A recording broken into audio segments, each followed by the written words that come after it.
রাজার ঘরে ছোট রানী এলো পদ্মাবতী, রানী পদ্মাবতী। রাজার আরো 6টি রানীর ছিল না সন্তান, পদ্মাবতীর কোলালোতে মিলল সমাধান। বছর যেতে জন্ম নিল 7 ছেলে 1 মেয়ে, হয় খুশির আকাশ হঠাৎ কালো মেঘে গেল ছেয়ে। হিংসেতে যায় জ্বলে পুড়ে বাকি 6টি রানী, যুক্তি করে ঘটায় ওরা 7 কুমারের হানি। সুযোগ মতো 7 ছেলেকে মাটিতে দেয় পুঁতে, বাঁচে একা পারুল, ওরা পায় না তাকে ছুতে। ধাইমা বাজায় সেই মেয়েকে বড় করে তোলে, 7 ভাইকে পায় যে পারুল 7টি চাপা ফুলে।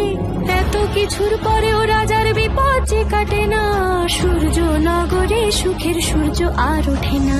হিংসা বিবাদ বিচ্ছেদ আর প্রেমের কাহিনীতে পারুল বোন কি পারবে 7 ভাই চম্পাকে জাগাতে।